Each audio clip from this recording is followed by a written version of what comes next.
Hello, everybody. Great to see you here. This is the second workshop in our project Shared Visions. Some of you already participated in our first seminar, and some are new here, which we are very welcome. So I suggest that as a first step, we will present ourselves again, because some of us don't know each other. And then we will have a short introduction generally about the project, after which Marianna and Aline will present their topic. So, hoćeš da počinješ?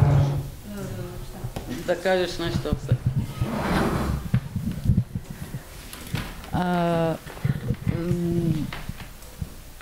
Mogu na srpskom.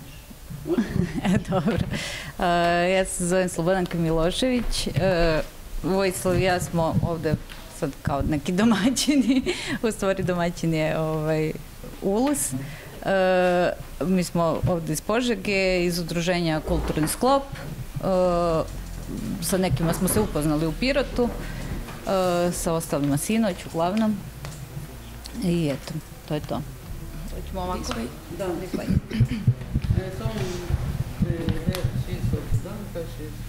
Kulturni sklop,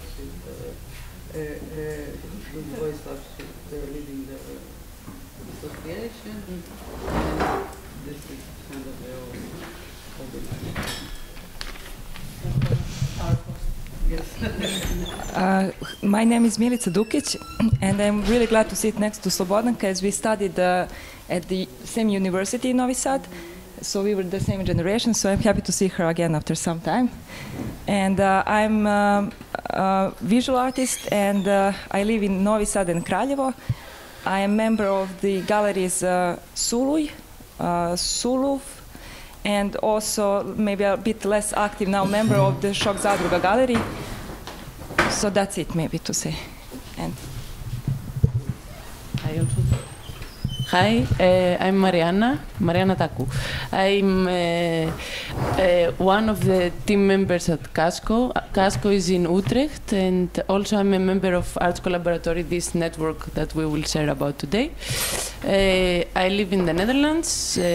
Casco is in Utrecht in the Netherlands, and originally I come from Athens, and I studied sociology and sustainable development, and somehow Casco is this art organization that works across disciplines, so we have many different backgrounds, so that's why I am there. And my name is Aline. I'm also one of the members of Casco, or team members of Casco.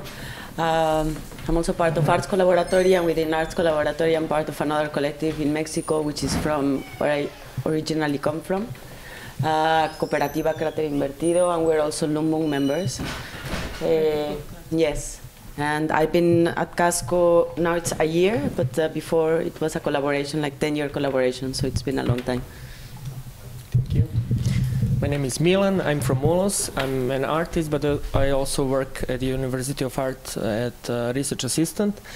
I'm here as a group of hosts today, and I'm eager to have a discussion with you.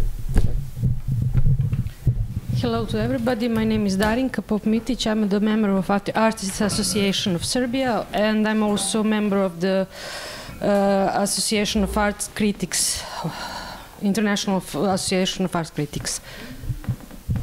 Okay, my name is Andrijana Pajević. I'm a visual artist, and I'm from Belgrade, from ULUS. I'm Miloš. I'm from Požega, and I work with Jelena and Nataša on 4 vode sa stajalište, how we call it. Art residency space. I am a little bit speak louder. Yes, because the microphone is not amplified. It doesn't seem like it's working. So you have to speak loud. Okay. I'm Jelena Prljević. I'm from Užice. I'm a member of Heckler platform and collective, and also working with Four Waters meeting point, or Četiri vode sa stajalište in Ljubanje, which is a village close to Užice. Hi everyone, my name is Nataša Prljević. I'm an artist, educator, curator, organizer. I'm also part of Heckler, transnational platform and collective that merges artistic, pedagogical and organizing strategies with a focus on hospitality and conflict. And also with Miloš and Jelena, I'm part of Four Waters meeting point that shares some like Heckler values as well.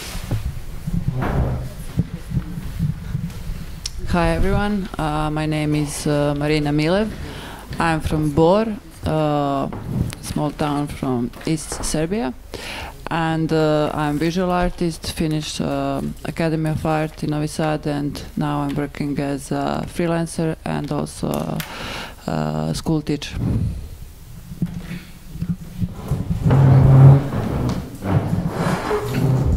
Hi, I'm Bosco. I'm from Bor too. I'm self-taught artist, and that's it. Hello everyone. I'm Mirko. I'm from Pirot, one of the founder of new art scene from Pirot. I live in Pirot, but I'm working in Niš as university professor at Faculty of Architecture. Hello, I'm Bojana Nikolić, visual artist. I come from Pirot, from Association New Art Scene. I work in kind of higher education, and I'm one of the organizers of artistic life in southern Serbia and Pirot. I'm interested in childhood, in children's drawing and children's art. Thank you. Hi everyone, my name is Tena. I work as a freelance curator and producer in culture, and I work also in Serbian National Council in Zagreb.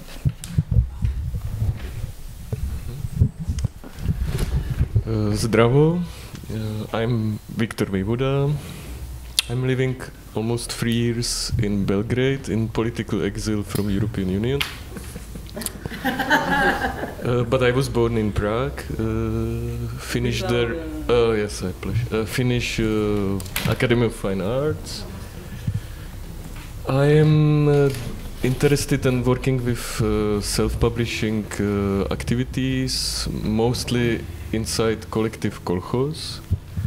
And for 1 year I'm a member of ULUS organization, and they're running some experiment with reading corner of self-published artistic books, and infamous illegal cafe Super Marginal, which is closed all the time, yes. As much as Pavilion. It's self-service. Pavilion is open, cafe is open. Hi, my name is Ražen Crnomat. I'm coming from Banja Luka and working within the Banja Luka Social Center, where we do art, politics, culture, and all of those things. Thank you.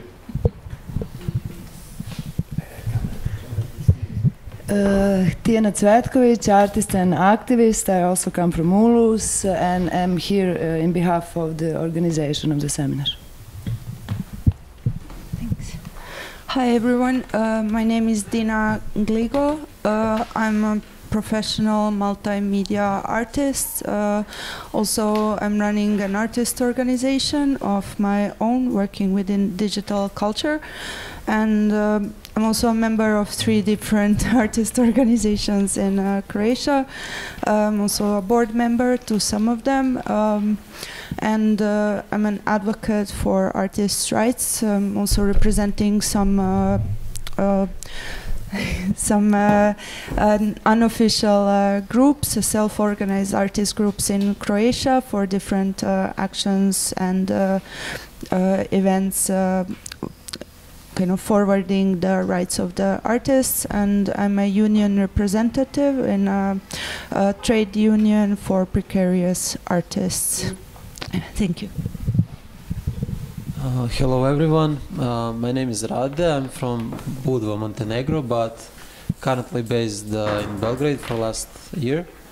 I'm an artist and a screen printer.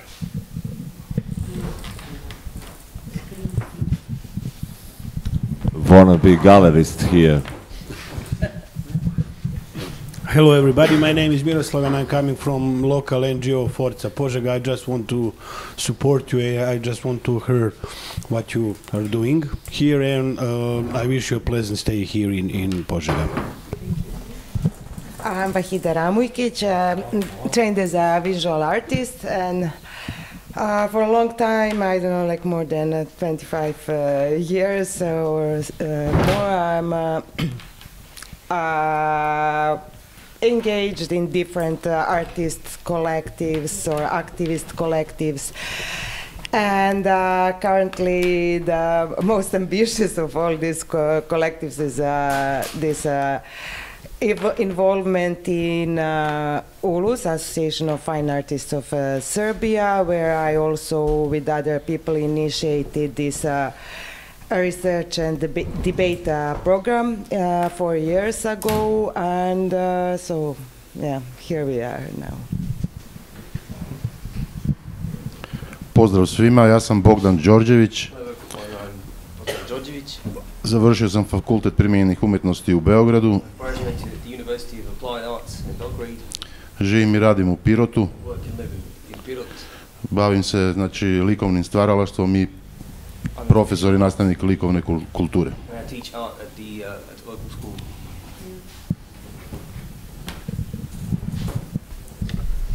My name is Jelena Gromiko. I'm not an artist, but I work for ULUS and in ULUS with artists, and we are here to support and to hear what is this all about. Thank you. Hello everyone, my name is Katarina Njegovan. I also work at ULUS with Jelena, so we came here to support you and to see what are you doing. Yeah, thank you.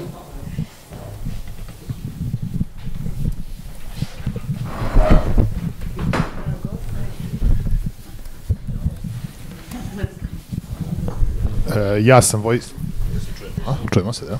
Vojislav Nedeljković. Ja sam ovdje u ulozi domaćina. Želim vam svima dobrodošlicu u Požegu. Ja sam vizualni umetnik, nastavnik i tako dalje, da ne dužim dalje. Želim vam prijatan rad ovdje, dobrodošlicu i sve najbolje. Me? Okay. I'm Igor. I'm here in the capacity of a translator, but I dabble in experimental music from time to time. Thank you for translating.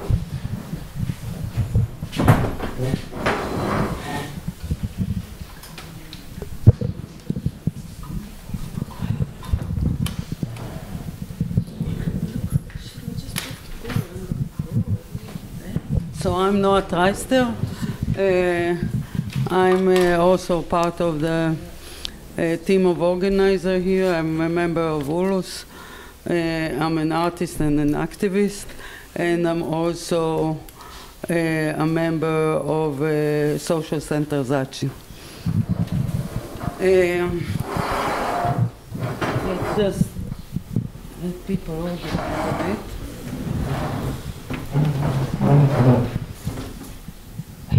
Ima ovdje, ne,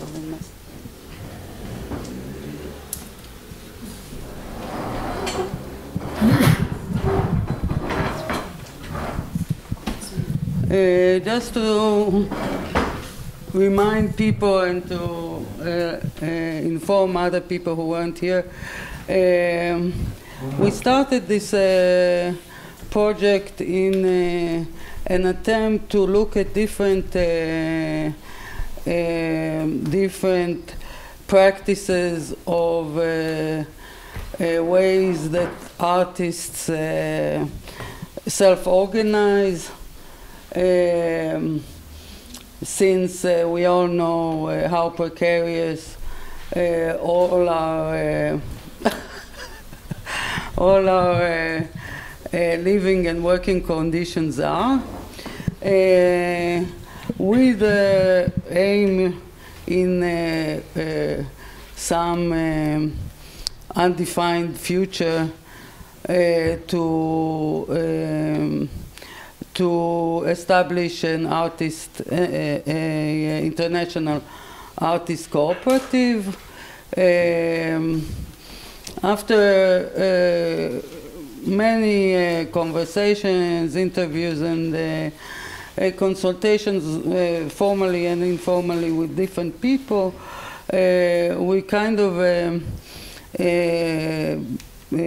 chosen or envisioned this idea of a cooperative because it seemed to us the most,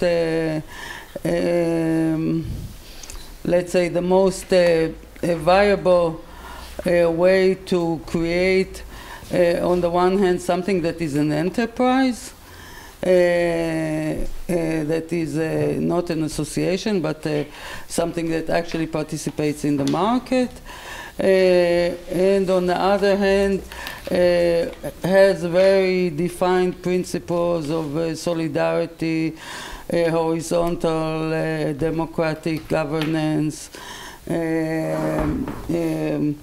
different ways, but with a focus on fair distribution and equity and other important principles, like focusing on education of the cooperative members and working closely on the well-being of surrounding communities, so not an isolated self-interested group, but in relation to its surrounding, the social, environmental, economic, and all others way of negotiating and being in solidarity with other communities. So this was the starting point. A few months ago, we had, as you heard, or some of you have been, we had a seminar in Pirot, where we also, as part of the tour, saw a big collection of works of art that in time of socialism one of the factories collected, and we could see what, how public arts functions even after privatization. And we talked with SEP about our situation, the precarity of our situation, the demand that artists become entrepreneurs and reinvent themselves as individuals and become part of the market. And we talked about different ways of self-organization to mediate and mitigate this kind of precarity, whether it's new ways of marketing, whether it's ways of securing social benefits, especially in places in which social benefits are not are private, they're not given by the state. And in this session, first of all, I would like to thank our hosts and all the people who were involved in organizing. And of course our guests, Marianna and Aline. And we will hear more about how to work with collaboration and networking in order, again, to mitigate this situation of precarity and disconnect.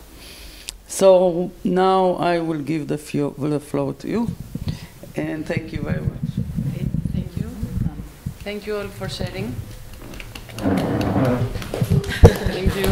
Yes. Yes. So maybe it's good housekeeping because now it's 10:40, and we have until 1, right? Mm-hmm. So. How do you want to do it with breaks and so we can structure our, how far can we go? You want to smoke at some point, I know. So should we every 10-minute break? should we go until 11:30 and then we have a small break for? Okay. Yes. Then 1 second. I have to set up the beamer to turn it on. The structure. Yes. So also just so you understand what's or what we planned, but this can of course change. The way we're thinking about it is that today we focus a little bit on history. Yeah, for us it's important to, because when you bring these practices into conversation, it's important to understand how they come into being, because we have a very different history, and we've been hearing a lot about ULUS and your own histories. So yes, the idea is to try to set up an exchange where we kind of like not mirror each other, but we understand each other in difference. So it's envisioned as a kind of way for you to reflect on your own narratives, and while we are also reflecting, because each opportunity to share is also an opportunity for us to gain clarity kind of around what we have been doing. So we thought that today we could focus more on history, how we come together, how we transform, because we have been undergoing transformations over the course of the years. So it would be like more historical sharing or exchange. And then the idea is that tomorrow we focus on the tools that we have built. And the idea again is that's why we said that we need to rethink the format. The idea tomorrow is to try to understand what about the tools that we have developed might come useful or not. So it's not just us laying our experiences on you, but more like how you can make it useful. And I think also on our side, it has been very interesting to be hearing how you organize. So it would be great to continue this conversation. Marianna, am I missing anything? No. Okay, so we can do also shorter with some breaks in between, because otherwise it's too much to process. And we are also not here just to talk, so at any moment, if you don't understand anything, if you think you need translation, there is not such thing as interrupting. You can just, in the middle of it, ask questions, say comments, whatever, so we're not speakers.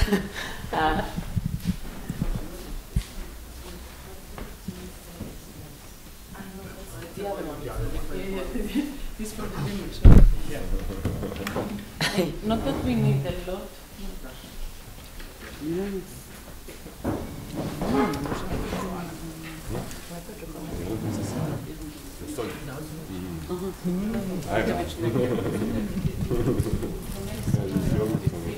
Very good job. Huh? Yes, it's good. Very good. For recovering.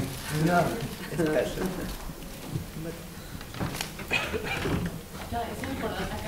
I can go up. I can go up, and you can tell me just what to do. Yeah, maybe. Yeah.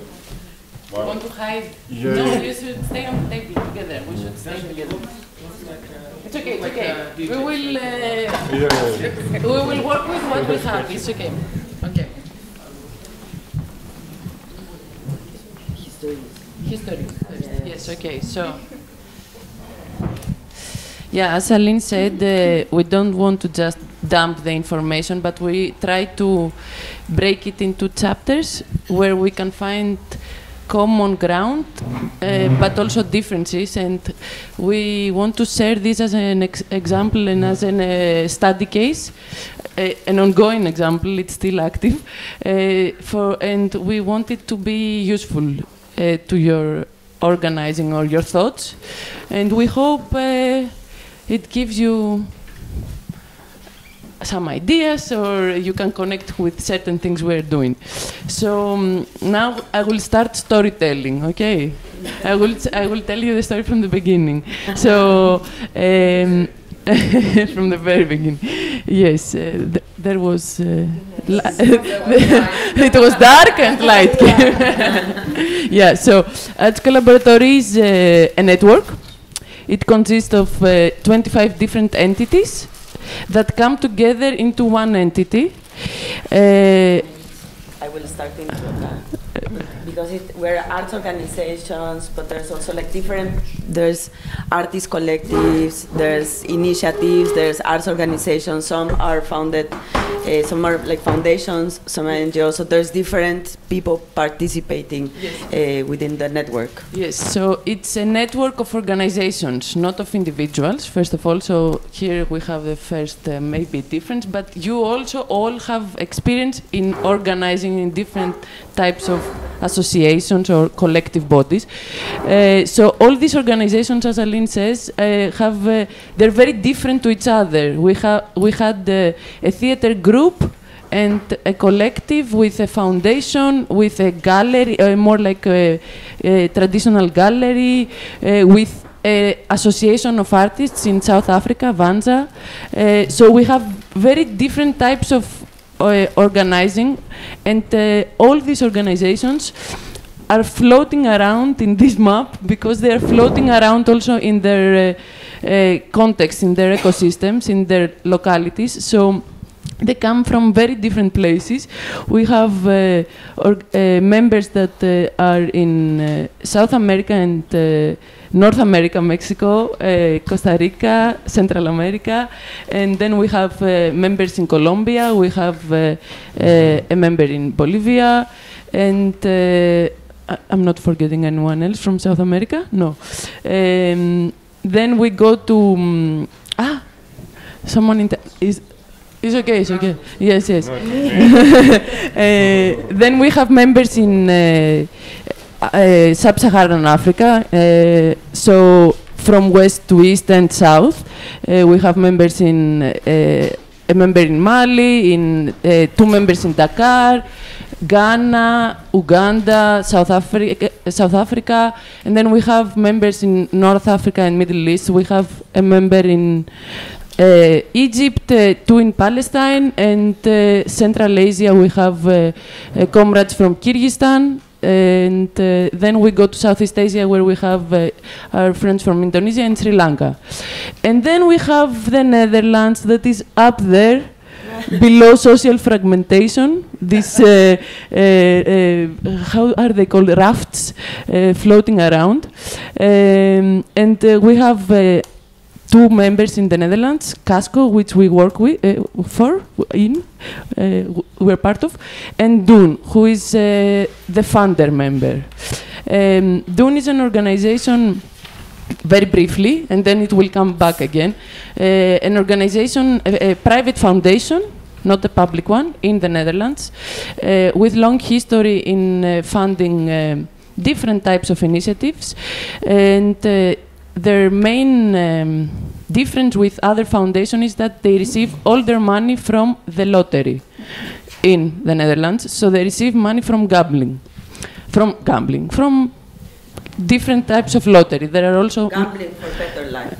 Yes, lottery in the Netherlands, as in other countries, there is a law in the constitution or in the regulations that says that at least 50% of the profit needs to go to good causes and social social purpose, for social good.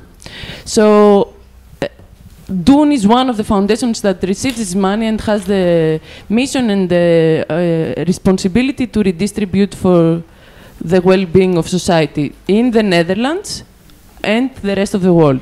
So Arts Collaboratory is part of the cultural international program of DUN, because they have many different departments. They fund not only culture and art, but also other things. So that's to keep this as information. At the same time, at the formation of the network came as a initiative between different funding bodies, and not only DUN. DUN is the one that stayed and became a member. We will explain the history. So at the beginning, let's say the coming together, the attraction or the pulling substance was that there were three funding bodies. One is the Public Cultural Fund of the Netherlands, Mondrian Funds. Second is DUN, that is the money from lottery. And third is HIVOS, which is a more development-oriented funding body that gives more to NGOs and sustainable forest, like this kind of character, came together and they had an idea to set up a project where they would find art organizations that were working for social change in their context. So in that sense, these people didn't come together to work. They were responding to open calls coming from the Netherlands, from these funding bodies, together, as three of them put up this call. And they were... I will do it. And they were responding to calls back in 2007. So now we are 2024. It means that some of these people in the network know each other since 2007. And they started doing projects together. They started receiving grants, like it was very traditional in a sense. And they each doing projects on their own context. And they were each doing projects in their own context. At the moment of formation, it was not so much collaboration between initiatives, but it was more the focus on what each of these organizations were doing in their own context. Yeah. So a bit more fragmented. And also, if you see the makeup of the network and who stayed at the end, you can see also the politics of where was the Dutch funding, like based on the policies of external foreign affairs policies, and because HIVOS is receiving money from the Minister of Foreign Affairs, for example, mostly. And they were also aligning, of course, with the overarching policies of the country. Which change every certain amount of years. Yes, the policy is every 4 or 5 years, depending also. Yes.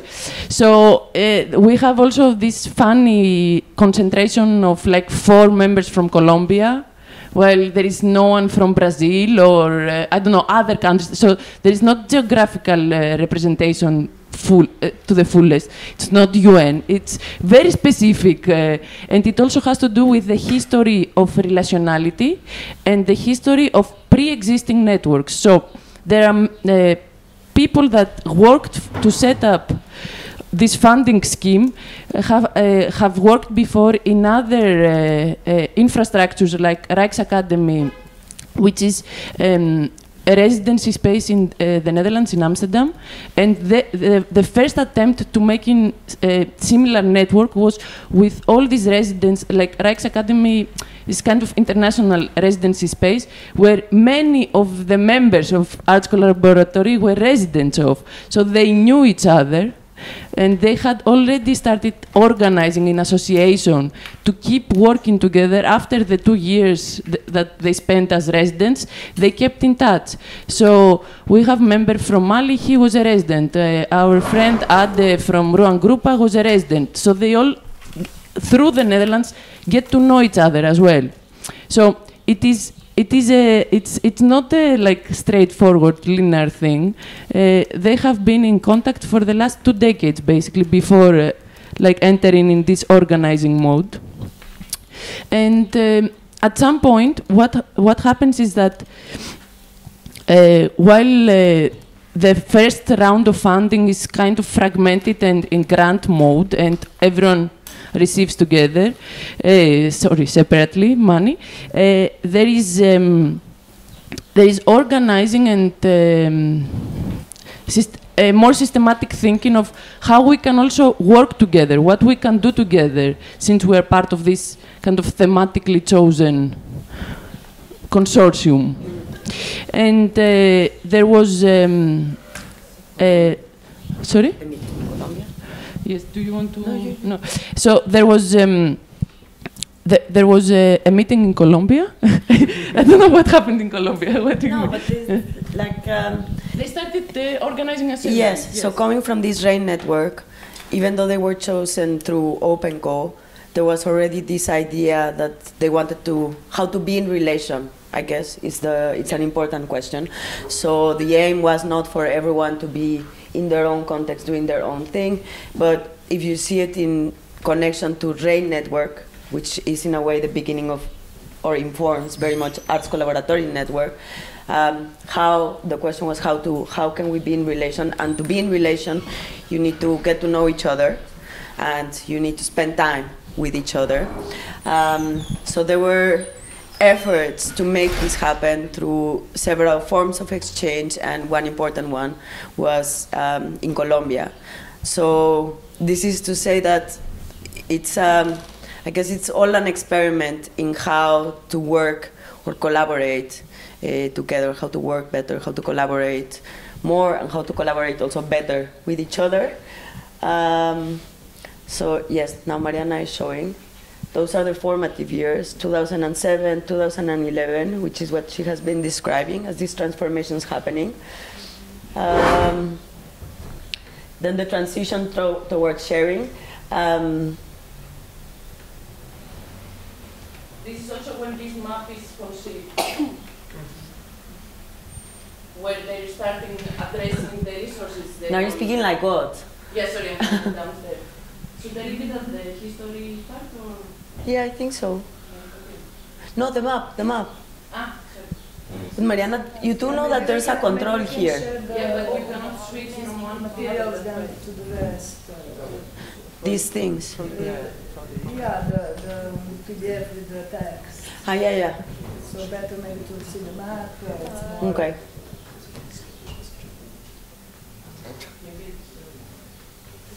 I like this interactive. It's choreography.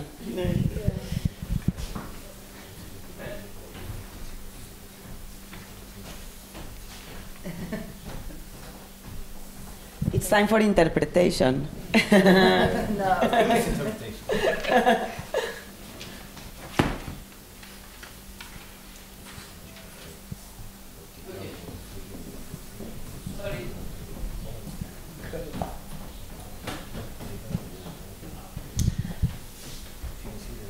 Transition. So, should I continue? Yeah. So more or less between 2012 and 15 was how the network came to be right now, where they have been starting to meet annually. They have an assembly, and they start doing projects together. And there is also the formation of different tools and guidelines and ways of working together. So at that point, there is intense, let's say, organizing in different groups, both for setting up the network itself, the organizational aspect of it, but also collaborations and study groups and introduction of, let's say, like specific ways of working together and studying together that were brought from different people. Like there were some proposing things, but then there was always feedback, reaction. I'm talking about the radical imagination and study. Yes, I think it's the through coming together that the question comes up of what we want to be and how we want to be with each other. And it is also coming together that this imagination is also possible. So what can we do together that we cannot do alone or as individual organizations? So before we start to, before we even start to imagine how to become or be a network, because we were unnatural or unorganic network brought together, but then there's the transition of how to be a network, in the ways in which we want and serve or are good for us.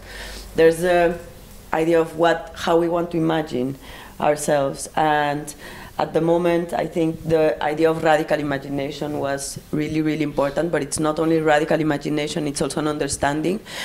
A lot of these organizations, except from the Netherlands, we are coming from post-colonial, ex-colonial and colonial territories. So many of us were also very actively involved in struggles in our local context, very different, like working smaller scale, working in neighborhoods, working with communities, but not community art in the conventional sense, but we're participating within efforts of organizing locally. And this is also very important. Many of us were also coming from contexts where there was a lot of violence, extractivist projects, low and intense, like low intensity war, conflict, etc. So all of these things also, in a way, I think are very important in informing what we can become, because there's very little options. Coming from this kind of also context, you have economies, different economies that are operating, art economies. Many of the organizations are like with the humanitarian occupations. So there's a lot of money coming from NGOs and aid, foreign aid, and there's also an understanding of what the constraints that this foreign money does, because it's also a continuation in many ways of colonialism. Some of us have public structures, so Mexico and Colombia, for instance, we have public structures in place connected to a state project, but these structures are also failing. There's a lot of nepotism in these structures. So in order to access funds, you need to be friends with people inside, so you know how it works. So it's, I guess, a question of whether we want to play this game. And many of us were also, in a way, forced to, because you need to eat and you need to survive. So you play the game. So I guess the moment when we come together, it's also a possibility of imagining what else can we do and how we can change this, and maybe how we can better support each other to try to create a parallel or alternative. But this is given through collective study, and it's also important the long process. It's not something that will come up in a meeting. It really needs to be understood as a practice of many, many years, getting together, exchanging, and... Very slow also. Yes, yes, this is very important emphasis. Getting together and digesting and also navigating consensus and dissensus. So not everyone understands things in the same way, not everyone has the same frameworks. So it's also a moment when we need to find a way, a common ground, and building a common ground is also requires understanding each other in difference, where we come from, how we understand things. And radical imagination is how we want to do things. Yeah, before you go to radical imagination. Yes, so this is not this is the imaginary specific, because all these different organizations, collectives, initiatives, say it as you wish, they are kind of alone in their own ecosystems, be it because there is a structural lack of funding and infrastructure, be it because they're in open conflict situations or dictatorship, like all of them also somehow have an outsider position in its, let's say, cultural scene or landscape. And this is because of the engagement with the, let's say, political or social aspects of what is happening, the challenges in each place. And it's important to note that there is a solidarity that is built amongst us, is because we find kin and affinity with each other across this difference of language, time, cultures, completely different contexts, but at the same time, many overlaps in the hardship or in the conditions. So this also makes it very slow, because everyone is in one time of the year in crisis or in precarity or in lack of internet or electricity fails. Like all these things are part of everyday life of each organization, but also of the network itself. So it's really not something that works finely throughout since 2007 until 24. And it's important to bring it back all the time, because it might sound romantic and utopian, but it's not. It's very hard to move together and agree and come to consensus and work together and build tools together. But we insist because we really value the difference amongst ourselves, and we value keeping in contact and trying to work across this difference, or not despite of it, but because we think it's enriching to the process that we have all these kind of different perspectives on leadership, on community organizing, like completely different perspectives, from like horizontality of South America to other cultures, like in Mali. Like we really don't see eye to eye, and we still do projects together. So that is disclaimer. Just you want a question? Yeah, yes.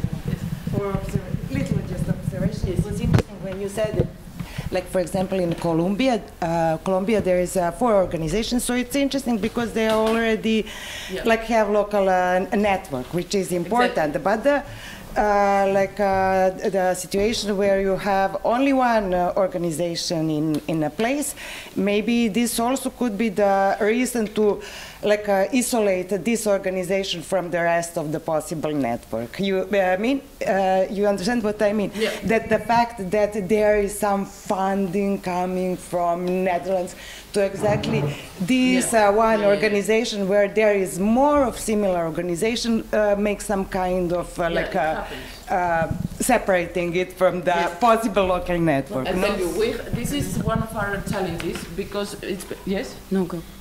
Because we're always in this critical modes of self-reflection and doubting ourselves. Of course, you could see it from many aspects, that this is also gatekeeping of resources, where you have this access to funding and the rest of art organizations around you don't, right?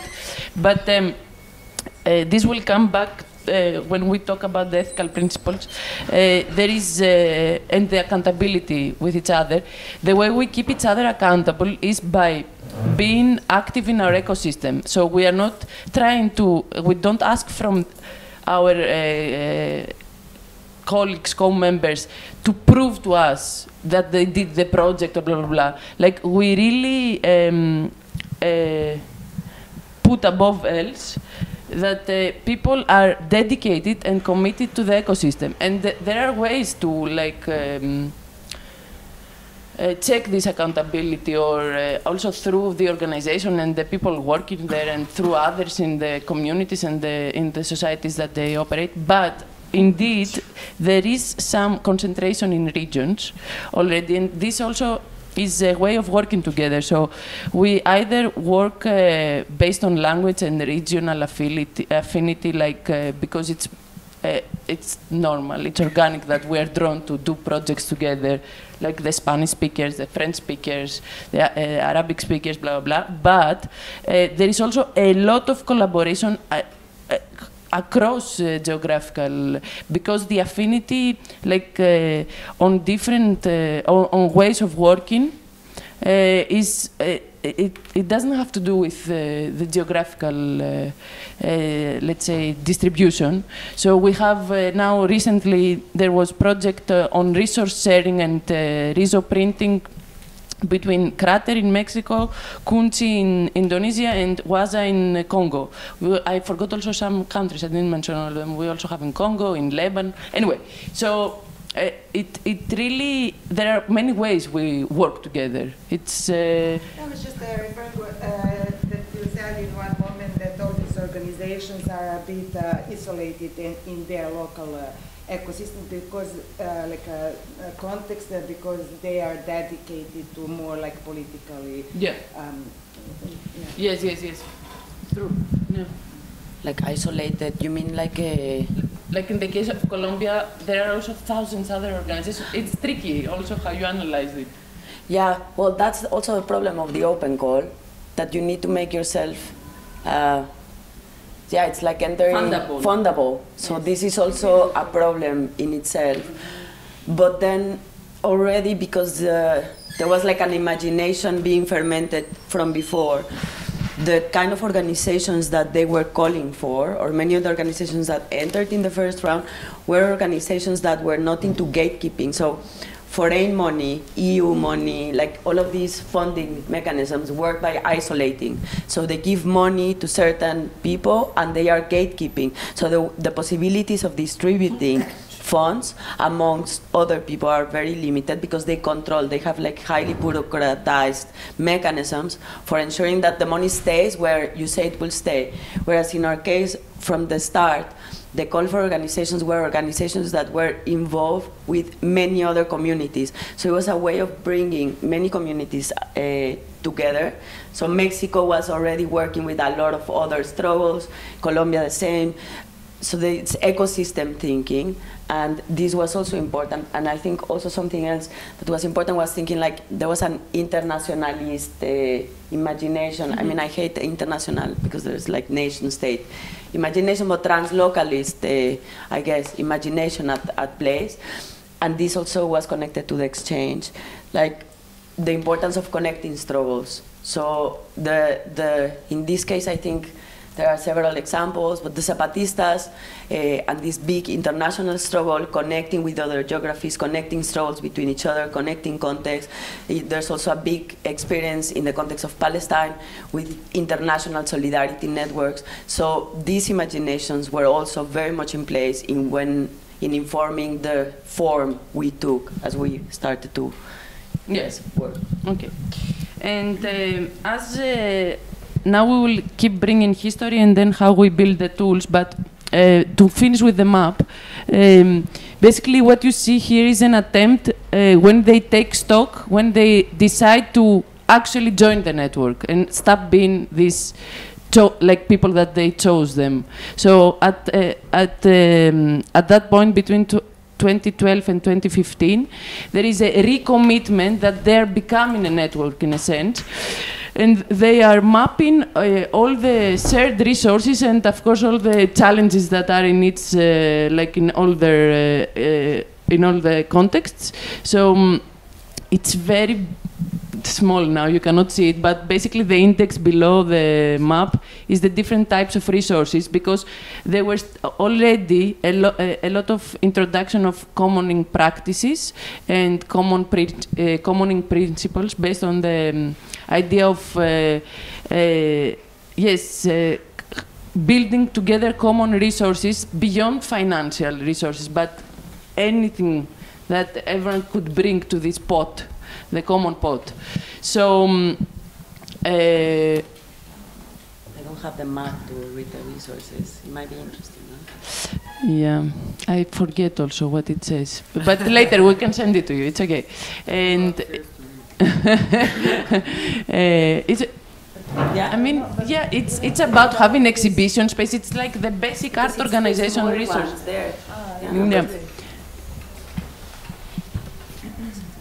Are you going Milan for? Okay, yes. No, this is other map. This is mapping. From 2 years ago. Yes.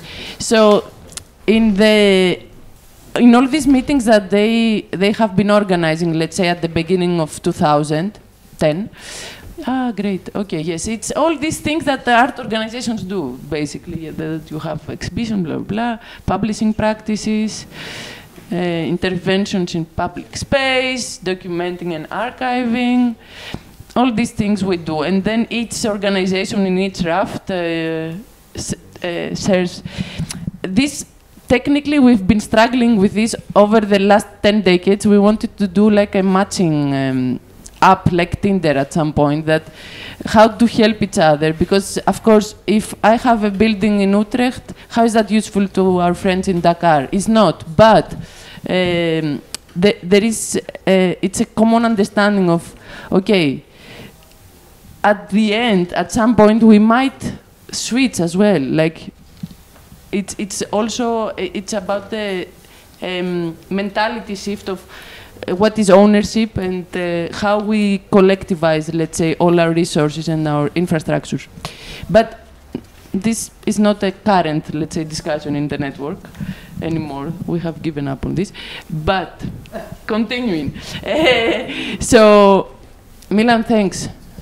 You can zoom out. Now we want to, let's go to this thing.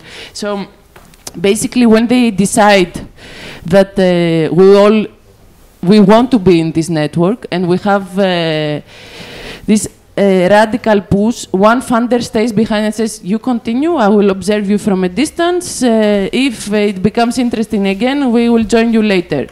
Dune stays, the lottery money stays, and then Casco joins. Casco is, it has a different role up until then. It's the Dutch organization that works in art, so in a sense, they were invited because they were also engaging a lot with social practices, socially engaged art, let's say, and the commons, and I mean, we can go about Casco later, but they are there in facilitating role, let's say, put it like that. They are helping with organizing, they're organizing the assemblies with Dune, blah, blah, blah. So the network is still a bit like, okay, we are calling you, yes, and they're bringing a lot of, they're pushing a lot of commons agenda, because also Dune itself had the theme of policy to fund, to focus on commons agenda. Should we check what commons, understandings around commons, if they make sense to translate now, here? Like how we mean the commons, I mean. Yes, yes. Because I think the commons is... yes, because commons is... means a lot of things. A lot of things, yes. And it's kind of like a concept that has risen in the past 20 years in, let's say, the Western North, the global North, let's say. And it's this framing or this analysis that is kind of trying to bring critique to current capitalism and neoliberal policies by looking back at how people used to share resources in communities. So they are trying to, let's say, and caring for the resources. They're trying to kind of, bring back the memory of how communities lived in feudal systems and before the advent of capitalism, where ownership became so prominent, and how they used common lands and forests and everything to maintain the community. And it has been codified and systematized now to kind of bring an alternative to current economic organizing of society, and it's very popular with, at the moment, it's very 10 years ago, it was very popular in this funding trajectory where in the, Dune and other funders were pushing pushing for these agendas, let's say.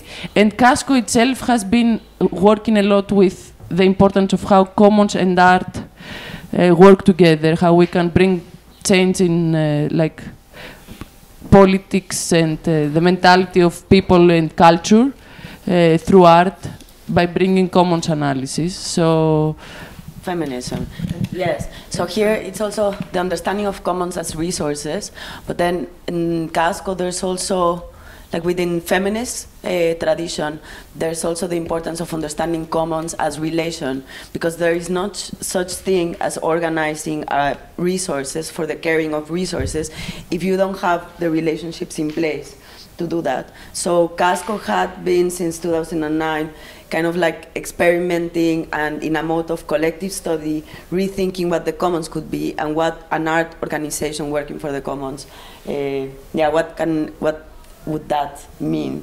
And the emphasis was very much on relating. So the moment they start, Dune comes in, because the emphasis is also on how to stay in relationship, to develop relationships and modes of collaboration.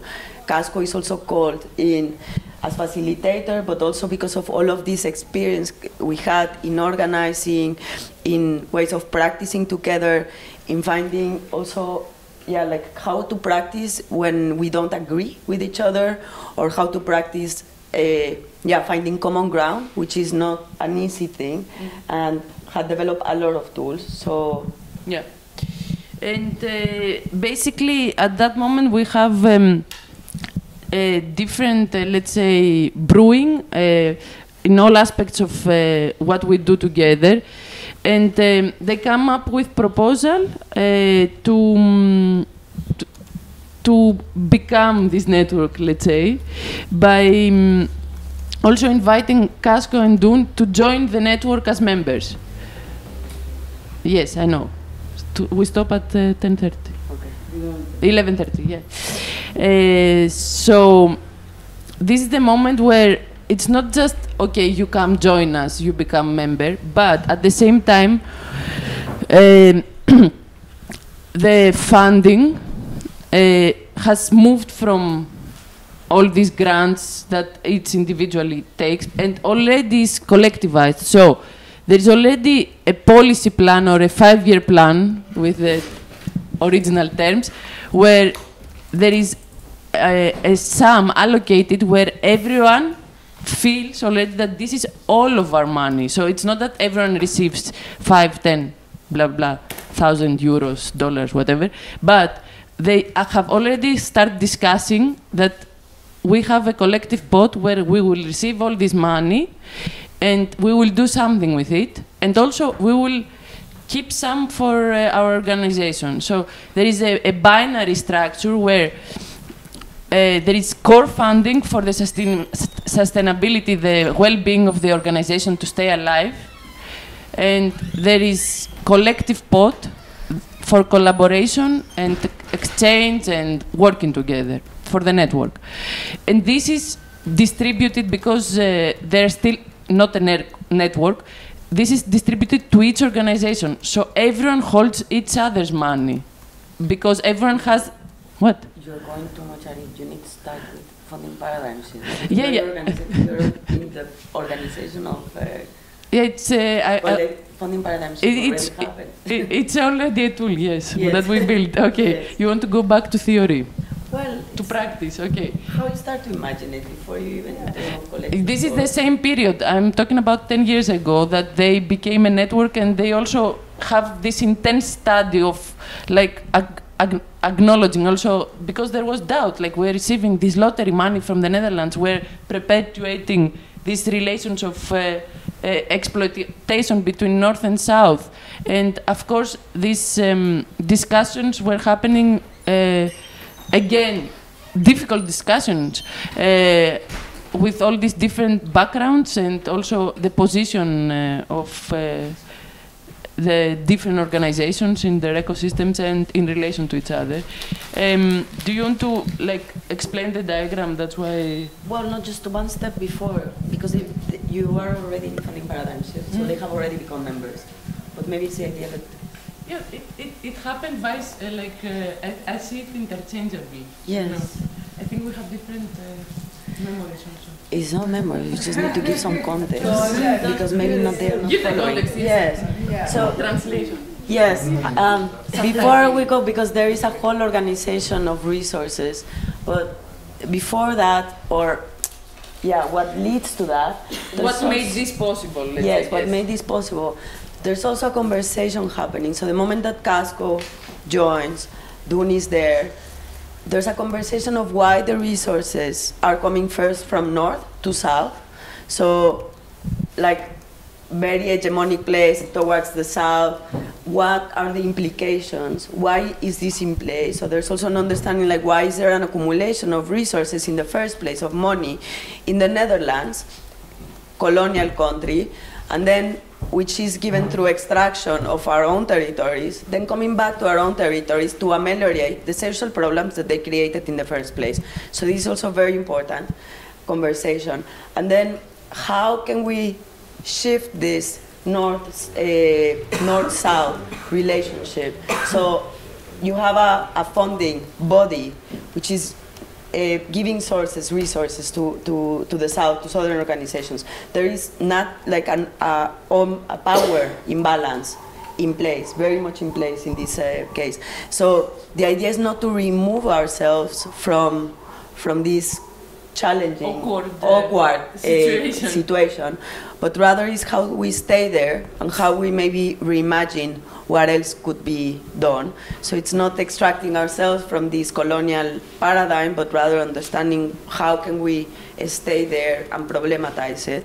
So this is what very much informs the funding paradigm shift, and this is also what you're looking at there. This diagram, I guess we came up. One of many, because they were diagramming all their discussions all the time. Because these are all, cultural workers, artists, obviously. So, and commons is very, it's full of diagramming, I think, because there is also complex discussion, so they need to simplify to visualize it, no?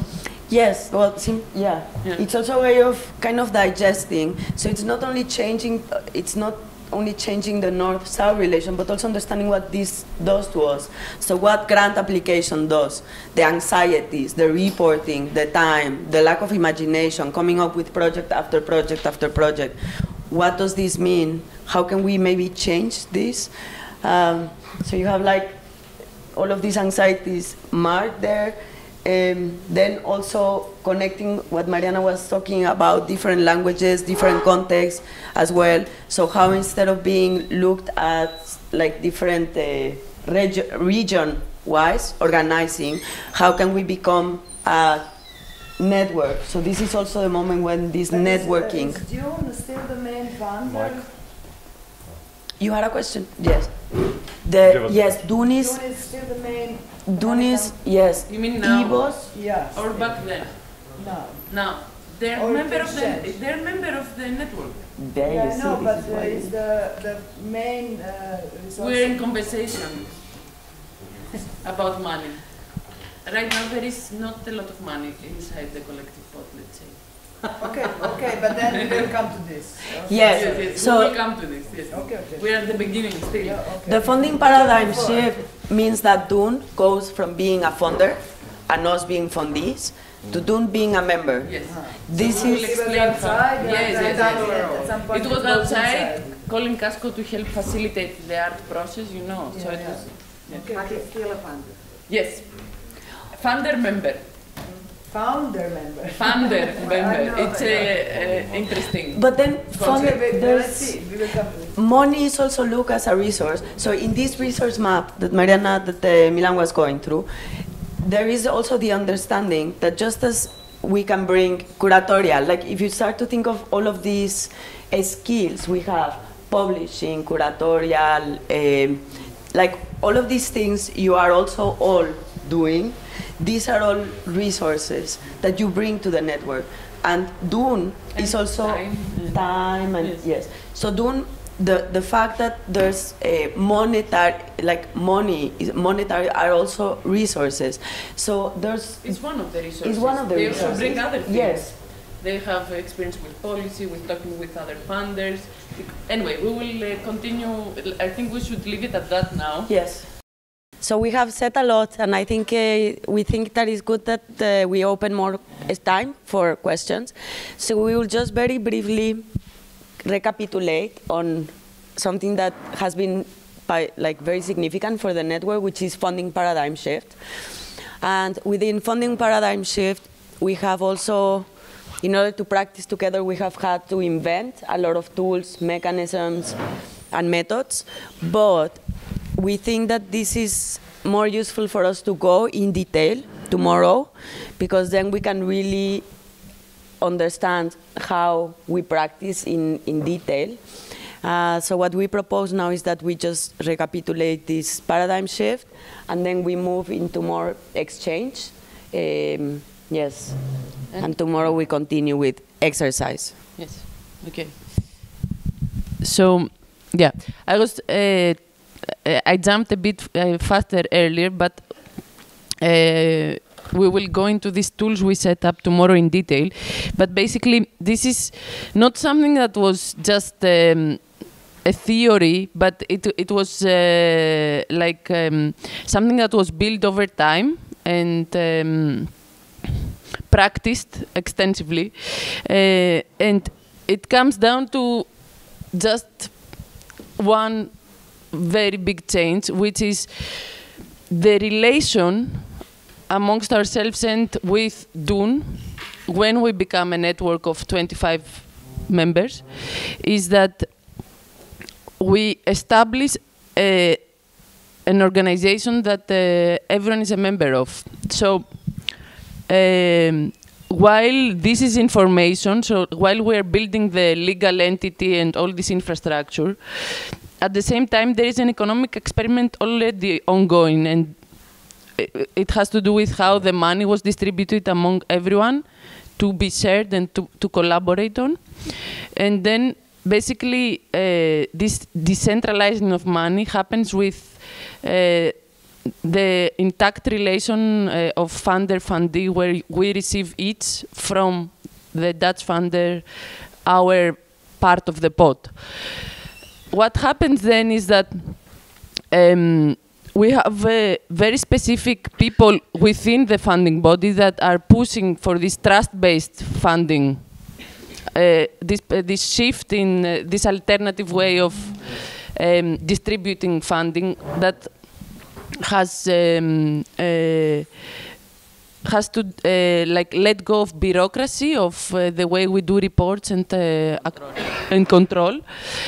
So there are several things that kind of make it one. So it's not only just that we set up an organization that represents everyone. So there is also no traditional ways of reporting. Of course, the burden then, or the big responsibility, falls on these specific people that are making up the team in the funding body to translate us to the rest of the organization. So there is always a need for translation. This is still not common practice within funders. So this is one of the objectives or the missions of this network or this economic experiment, is to amplify more that how we practice funding and distribution of funds and collectivizing and commoning our resources is still a marginal idea. Not many funders are into this trust-based funding or alternative philanthropy, etc. This is one. And at the same time, while the movement of the money changes, and from a decentered way, we re-centralize it in one body that is managed by all of us. So we are moving to build up tools and groups of people that dedicate their time into the organizational aspect of the network, so how we work together. In addition to all these artistic practices we're doing together already, these residencies we had, the collaborative projects, etc., etc. So there is an intense period of time where we are setting up that network to become an autonomous thing that is managed by everyone and organized by everyone, and with everyone in mind, where then this becomes the collective pot where the money comes and we all decide together instead of to each organization. And in this organization, it's very important to note that also the funder is legally, like on our deed, the funder is also a member. So we are really a network of 25 in that sense.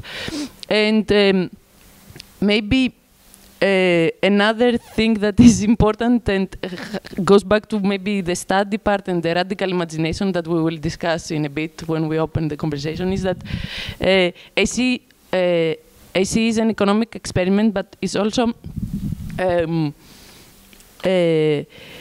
it's a group of people that are really talking a different language. We call this common language for us, but we are kind of sometimes illegible by others. So it has an inclusion-exclusion thing going on sometimes. So what we have done is that because we have been working across different, of course, we communicate mostly in English when we work together, but there is, in all the assemblies and the big plenary moments of gathering, everyone speaks their own language or the language they're comfortable, and we have interpretation and translation.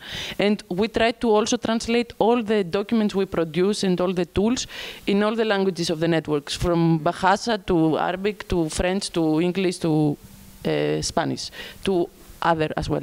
It doesn't always work. It's not that we have French, English, Spanish. Yes, the dominant languages. But at the same time, there is another type of translation, even within English, that we start using also words from the network. So in order to decenter like a way to speak in art English, we have been introducing other words that come from different ecosystems that exist within the network. And for example, this is the typical example is that we have, let's say, a tool, a mechanism within the network that we call Banga, which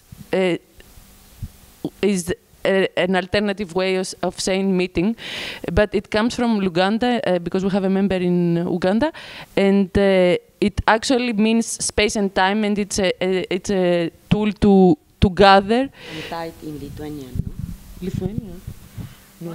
Really? Banga.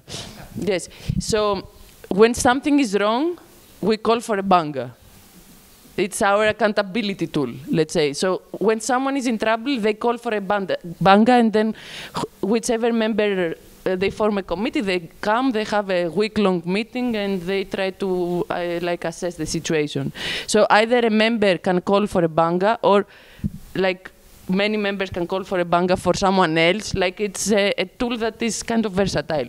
But this is one example. We also use other words that like now, for example, I'm part of a group within the network that is called Yala Yala, and comes from Arabic because we are the coordinators of the network. But we don't say we are the coordinators, we are saying we are the Yalas. So we are like introducing words from different languages. So Yala Yala, it means yes, come. And this comes from having an assembly in Palestine many years ago when we were coming up with this current form of the network with the legal entity, and we're looking for people that would be the coordinators, and because the hosts were like trying to move the group and say yalla yalla, they stuck with that. Let's say we need someone to do this for the whole network. That's what you do to the house when you say it to people as well. Yes. What's the origin of it? It's Ya Allah. Ya Allah, which means? Within the God. Allah. Inshallah. Okay. Continuing. Where is the? Here. So this is both like a lexicon, a glossary, but also where we have collected all these words that, of course, we all know what it means, but we all decided, this is not a definition from a dictionary, this is building common ground together, that when we discuss, I don't know, the collective pod, this is what we mean, because there is a lot of need for translation, not because of the language, but because of the difference in cultures. So, just to go back a bit step, I am, yes, I am, I teach, so I cannot avoid myself. So, the funding paradigm shift means a lot of things, but a very important part was that we spent many years reading and studying together. So it was an intense process of rethinking ourselves. That's why also it's radical imagination, rethinking ourselves together, translating text, imagining what could be possible, what we wanted. So in order to imagine what can be possible and what we want, we also understand that we're coming from different territories. Even within one country, as Colombia, you have, beyond the idea of a country, you have so many people located in so many parts, which are so different worlds. So we understand that we need a common ground. So this common ground, and all of these words that Marianna was sharing, or this vocabulary or language, is connected to that. The effort of building a common ground and understanding how we can communicate with each other across differences. So that's a very important part of it. And also the funding paradigm shift is not only about how a funder becomes a member and how money, in a way, is funding is reorganized, but it's also about how we re-understand each other in relation. So Dune, the moment that Dune becomes a member is also a moment that Dune starts to rethink themselves. So this is also important because it means that within the whole process of transformation, Dune, as a member, has also gone to change how they do grants, how they work with people, how they focus on ecosystems, even reporting. So instead of doing this reporting, I remember that in Cráter in Mexico, we're inventing, they were asking how many people are coming to, back in the days when we needed to do reporting, how much public is coming, and we're making up numbers. Histories. So it's also an understanding what reporting is for. So reporting is also changed for lifelines. Lifelines is a way in which we talk about our context, about the struggles, the needs, the desires, the ecosystem. So it's moving into a mode of sharing and exchange that is more generative as opposed to taking time, which is reporting fundamentally takes time, takes space from what otherwise could be time to practice. So, yes. Yeah, so the funding paradigm shift is enacted through different ways of debureaucratization and loosening of this decentralization. Yes, and of these notions that we are accountable in that way. And the accountability comes into many agreements we have in the way we organize things. Briefly, having a collective pot, there are several ways you can access it. If you come 3 members together to propose a project, you don't need someone to tell you, okay, this looks fun, this is good, from the rest of the network. You can do it. And then we have come up with specific amounts of money that each process, maximum amount of money that we can take. So there is always some regeneration within the collective pot. There is the self-limitation aspect that we need to, in relation to other members, think of how to spend the resource, how much resources we access and for what. And the self-limitation also of time and energy and how we participate. Because also, of course, there is a lot of precarity, self-exploitation, and sheer enthusiasm. So a lot of people, as you can imagine, in a network of 25 organizations with tens and some even bigger organizations or collectives, like Ruan Grupa is a collective of a collective now with Good School, there are 100 people. So we have many people, but in the end, a strong active minority is moving. And then the bigger groups join for certain processes like the assembly, but it's more decentralized in a way that people do because they also have build the common trust that they can access the collective pot and do their project. So not everyone is involved, but there is always 6, 7 organizations and people that are more interested in the organizing aspect of the network. Others are more interested in the artistic practices or on organizing assemblies. Like there are many ways to participate in this network, but you always need a specific amount of people to maintain it. So we came up with this salaried coordinated coordination team and other tools that members participate and help move the network along. And now I touched upon the self-limitation that comes from, again, a common agreement that is built over time on certain principles that are practiced by everyone, both within their organizations and in the network. So without this, there is how can I say this? Without the? Without the clarification on that we are aligned and in solidarity also based on specific ethical principles, and that describe how we practice, we wouldn't be able to do the rest of the, let's say, more practical organizing stuff to become a self-managed network. Yes. This thing that Marianna said is also very important, that in the course of this whole transformation process, a lot of organizations have transformed themselves. So it's really, I can just speak for myself in this case, but Arts Collaboratory is a place where, for me and within Casco, we go back and we insist, because it's really like the reminder that shit can be differently. So in an art world that is so oppressive, that is so suffocating, funding, precarity, struggles, power, abuse, etc.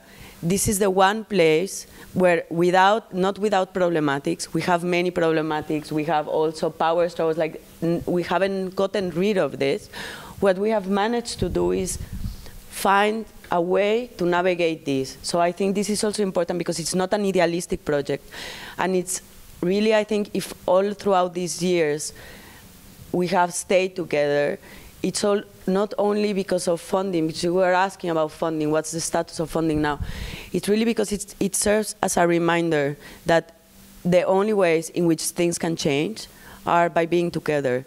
And when you come and practice, it's also a reminder, like a check of what you need to do. And for many organizations, it has also been a process of rethinking themselves. So Casco is very interesting in this case because there was a whole restructuring of the organization in less hierarchical ways, like moving towards more horizontal ways, more ways of collective organizing. Yes, we can give many examples of how this has happened, but in the process, this transformation, so this is, I guess I'm saying this because we don't come with fixed identities, unwilling to change, but there's really an openness, like trust, relationship, friendship. It's an openness to hear each other, to hear how we do it, to hear how others do it, and to understand or assess the possibilities of what it would mean for each one of us to change, because this radical imagination is cooked or fermented all together. It's not something that just one comes with it. And there's also an understanding of how we can bring this into their own context, understanding that things cannot just be translated from one context to another. It also requires time in thinking how you can apply different things. Yeah. And the transformation is in many ways, but we really have change of governance in many organizations because of this engagement with the network and with commons principles. So there are many examples. Maybe we can, when we share the tools tomorrow, we will share with you. And then just to end and open the discussion. So what you see here, and we will go at it tomorrow, is basically another diagram, but it's in the middle, the collective pot is all the members.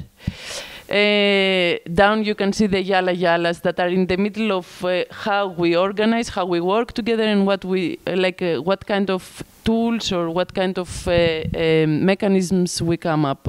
So what does it say there? Fundraising, the first one. Wow. Yes, fundraising. Yes, so on the left is all these mechanisms we have. Askana is another word from Kyrgyzstan, and it's the name of our foundation. And then we have the resource map that we were sharing, working groups, and website, and Tamtam is the way we keep each other accountable. It's a blog where we all share what we do with each other. It's close to everyone else. Like, you have to be a member to access it, because in order to share, there are things that are kind of politically sensitive in certain places. They are working with activists against mega projects. Like, there are many things that are shared amongst the network in trust, but are not externalized in the same way, because it's both to inform each other, but also because practically it might be a project of the network, so it has many aspects. But we have been attempting also to externalize, because of course then it's a very inward thing if we only inform each other and our ecosystems. So there are some attempts during this manifestation and exhibition in Germany, Documenta, where Lumbung was practiced, and Arts Collaboratory was one of the artists or the members participating in the Biennale there. Not Biennale, how is it, every 4 years? 5 years, whatever, yeah, Documenta, yeah. So we have made some harvests or some blog posts that are public now. Anyway, this is one of the ways also that I'm... yes. Tam, Lifeline, it's process of study together. So how we stay in relation. Lifelines was, Triangles and Lifeline was collective study between organizations. So really taking a look at organizations, like staying in communication, as Marianna said. But it's not only accountability, it's also an understanding that we need to sustain relationships, sustain this closeness, otherwise it doesn't work. Then you have all of the, indeed, mechanisms, or you said mechanisms? Yeah, resources. Then assembly, Banga, AC School are moments when we come together. And this idea of coming together is also very important, because it's when the moment when decisions are made or when challenges are addressed. So this consensus, dissensus, solving problems. And then we have collaborative projects, institutional residencies, and cyclical evaluation learning, which are how we transform. I would put it in a process of transformation, or methods or mechanisms for transformation. So it's the moment when we share, maybe one knows how to publish and wants to do like, and another one is interested in publishing but doesn't know how to do it. So instead of having to start from scratch, the network has all of these resources. They know how, some know how to curate, some have been doing pedagogical experiments, some have been practicing printing, like so many things happening. So it's how we learn from each other. And the process of learning, exchanging.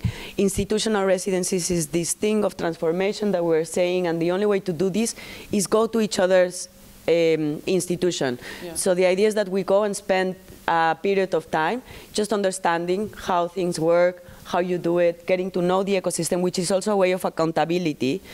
So you go and you see firsthand how people relate. Who is No. Each member visits. So instead of like having a typical residency where maybe Casco makes an open call and artists from our ecosystem respond and maybe produce something. Yes, and we connect them maybe with another member. We would go to learn from Kunci how to do riso printing. So we have allocated money to visit each other and work together and cross-train each other and exchange knowledge. Cross-train each other, but also learn from each other's contexts and realities. That's also very important. Yes.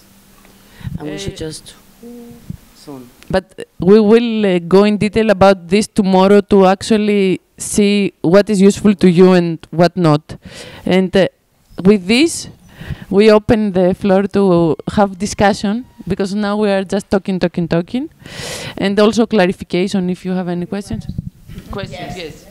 Who facilitates the Q&A? Just there's another mic over there. Yeah. Just talk to the mic because we need it for the recording. So one mic for one half of the paper, the other for the other half. Yes. Anybody has a question? I think No, Veida already asked, so maybe people didn't. Oh, okay. Thanks for the presentation. It's very interesting. Louder. Okay. So I have a few questions, but maybe you don't have to answer all of them. So my first question is the network open to further growth? Like how the organizations join? And the second question is related to administrative sharing, and we have a lot of trouble in the Balkans with a lot of regulations, particularly in cooperatives and the NGO sector. So having a more open administrative frame where you don't have to report, but also you can have another administrative representative from maybe another country is really useful to your cause, because a lot of stuff are taxed as if you would be a for-profit subject, which makes it really complicated. You even have to have different, like, two administrative identities and as an association if you are basically non-profit and you want to work as a cooperative, for example, participate in the market. You often have to have another, like, for-profit accountant, which doubles your cost and it complicates it. So yeah, that's really interesting. And I just wanted to mention there was an analysis done by our Croatian NGO. They formed the term of administrative violence, which really you can intuitively understand what's it about, and it mostly refers to the funding bodies. And unfortunately, I can say, fortunately not from my direct experience, that EU funds are often instrumentalized in this way to exhaust organizations, to reduce their capacities in the activities in working on the terrain with the participants and with communities. It's mostly these funds are used as to employ people who are administrating the project, and this is mostly what you get funding for. Okay, that's maybe I can transition into the next question, and that's is the arts collaboratory does it stimulate participating in the market? So, for example, I can give just directly in referring to the commons, there's this proposal by the Telecommunist Manifesto. It's called, the license is called Copy Far Left, which states that everything that you create and you license under this license can be used even for profit, but only by a cooperative or a horizontal organization that distributes funds equally amongst its members. So I'm really interested in this participating in the market, because it's often, like, at least in this area and in Croatia, you either have, and this we discussed earlier, you either have a option to participate, like to receive grants and to like participate in tenders and employ administrators and not be able to pay the artists, or you have the option to participate in the European, for example, market, which is a bit easier in Croatia, I suppose, than in Serbia. But it's also not so often that people make it in this area. Yeah, and I'm maybe okay, I'll leave my last question about the sociocratic principles of organizing maybe for tomorrow. I'm really interested in... Yeah, okay, cool, amazing. I'm really interested in how the digital communication helps you, but yeah, I'll leave this for tomorrow. Yeah, thanks. Yeah, how should we do it? Collect or respond? Well, you have enough now. I'm sorry, I didn't want... You can also... No. Sorry. I think also it's not about back and forth, but how you connect with their question. Yes.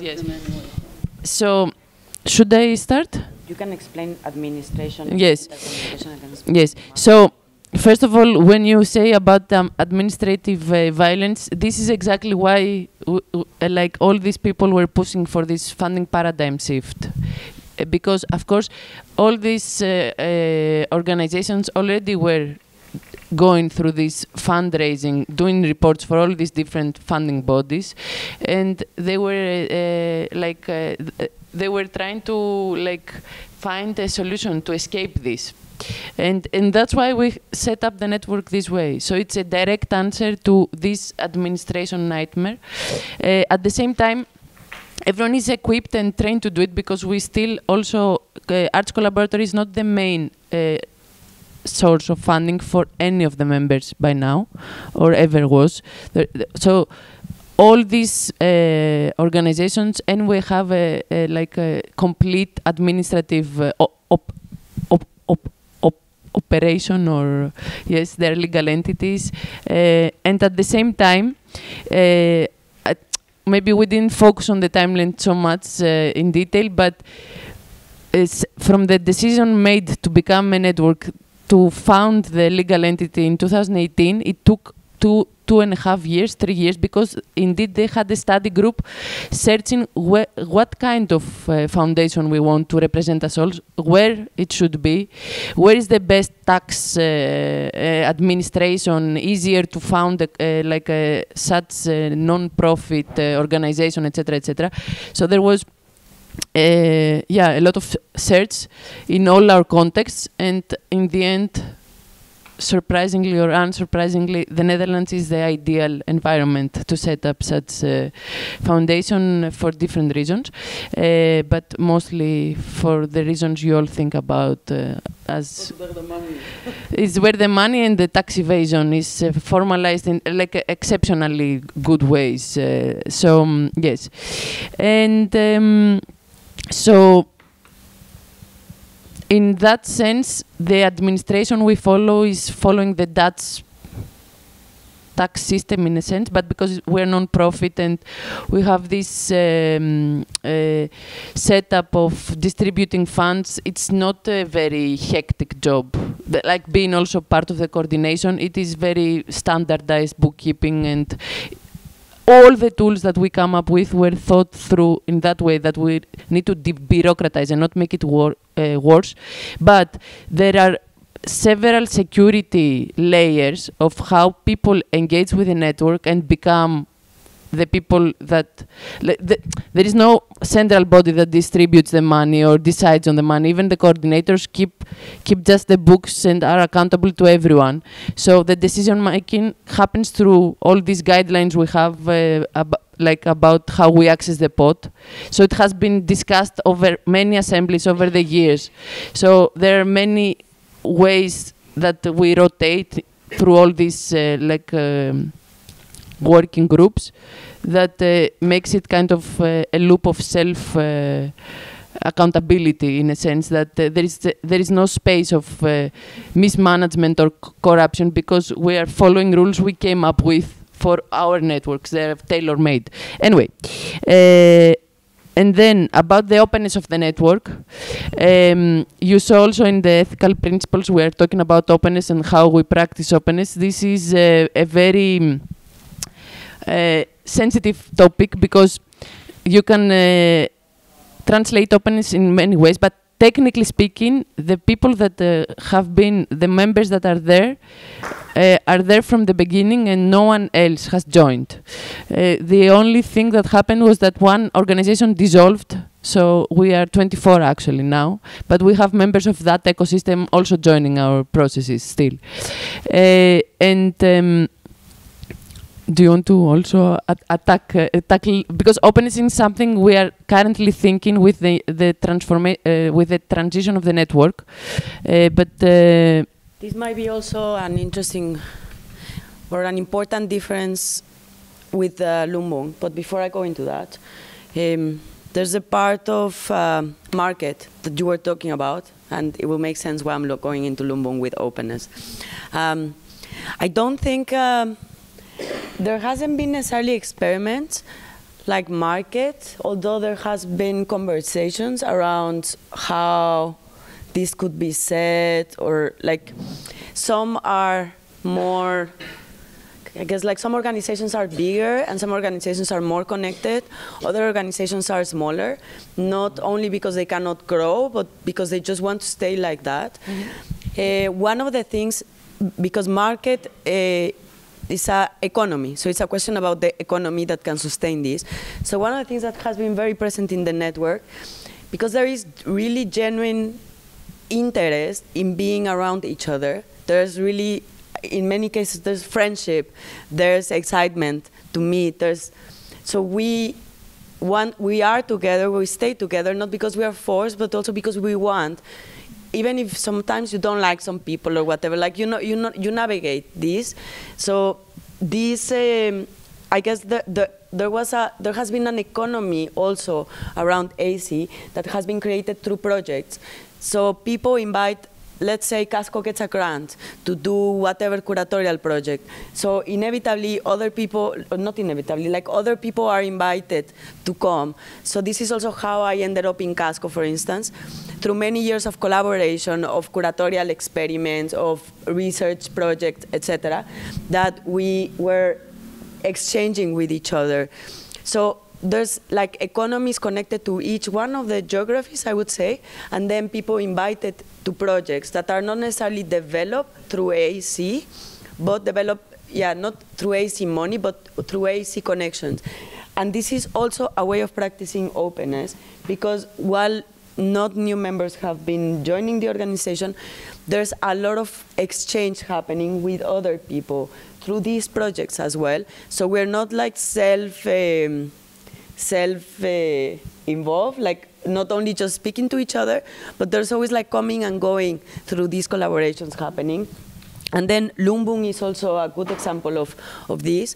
These projects are also in a way a platform or a time and space to take the experiment of AC further. Yeah. So Lumbung, in the context of Documenta, a lot of the things that we have been practicing was magnified, I guess, with also others. So it was a bigger experiment of redistribution of shared resource sharing and building, in taking the infrastructure of Documenta, this mega exhibition in Germany, as a site to do it. So, and through Documenta, other people also entered.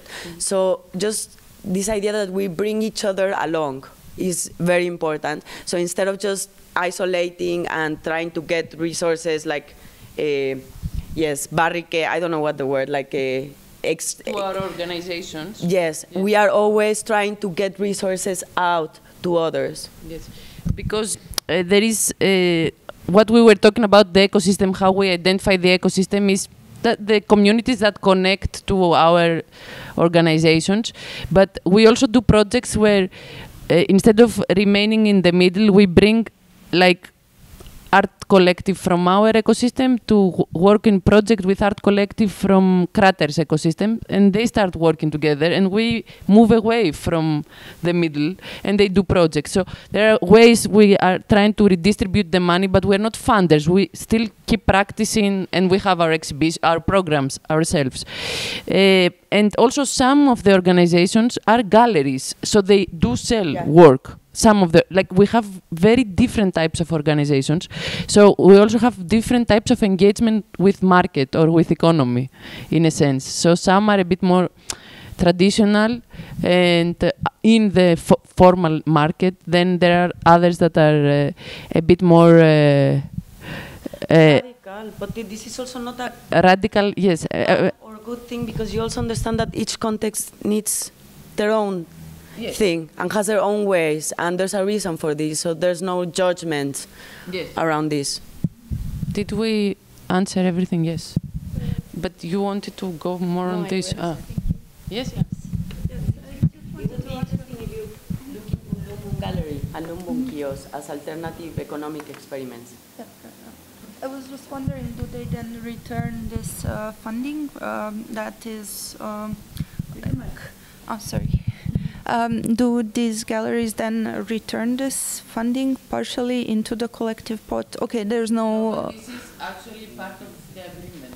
So when okay. they were setting up the current form of the network... Take the mic. So the idea is that when you have collective pot, you don't only take, but you put back.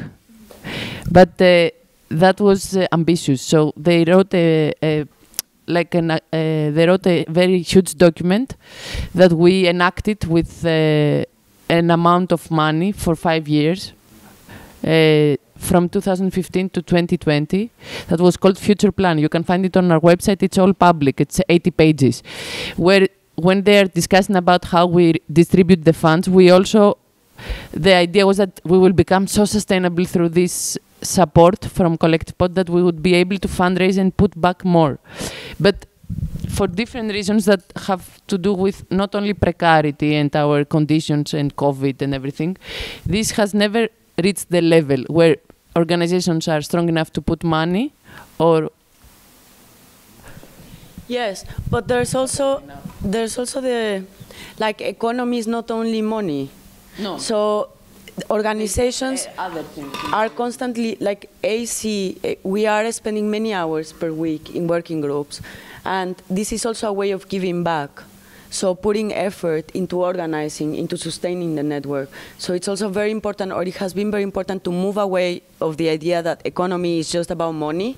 Yeah. And there's a whole economy around collectivity that is sustained through the networks, through participation, through sharing what we have been reading, what we're studying, what we're working on, inviting others into projects. The future of the... I mean, how can I? This is that's why this is a bit of black and white situation where we are discussing it in a, like, we want to discuss it in a grey way, because what I repeated now is not my position necessarily. It's how you look at it. That okay, we've been all taking and not putting back, but.